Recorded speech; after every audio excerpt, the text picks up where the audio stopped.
for coming.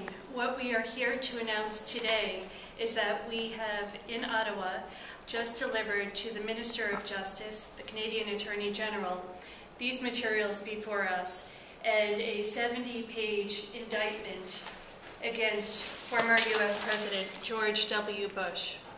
This indictment sets out the factual and legal case for individual and command responsibility against George W. Bush. We have urged the Attorney General of Canada to carefully review the more than 4,000 pages of supporting material we've provided to him today and the legal basis for opening an investigation and ultimately a prosecution against George W. Bush here in Canada in advance of George Bush's trip to Canada on October 20th. We have asked, as Matt will discuss, for this investigation to be opened under Canadian law because of Canada's obligations under the Convention Against Torture.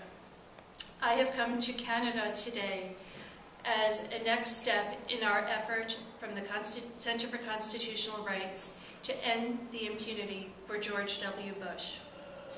Over the last 10 years, our organization, working on behalf of individual survivors of torture and individual detainees at Guantanamo Bay, have tried to seek accountability and an end to the torture program in the United States.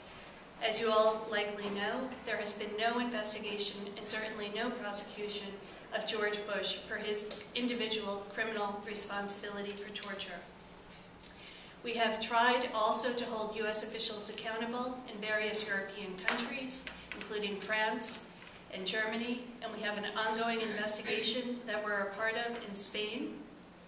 And last February, with CCIJ as a supporter, we tried to hold George Bush accountable in Geneva, Switzerland, when he was scheduled to travel there in February.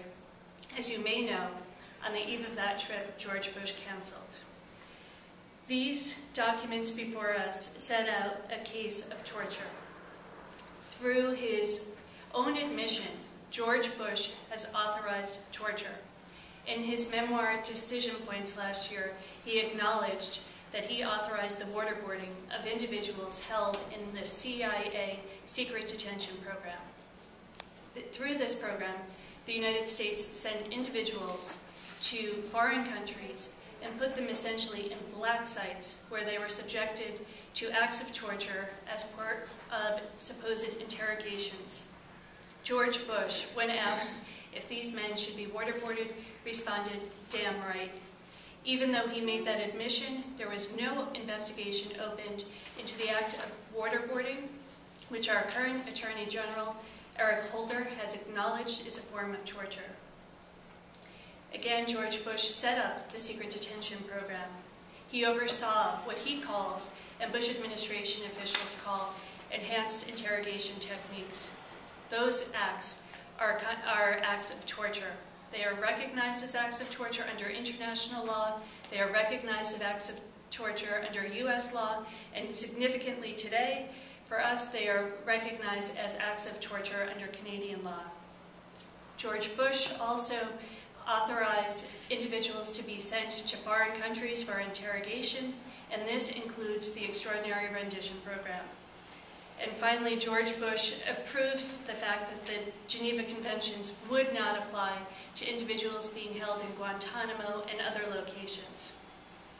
International law, Canadian law, recognize individual criminal responsibility for these acts, where George Bush authorized, condoned, ordered, aided and abetted acts of torture.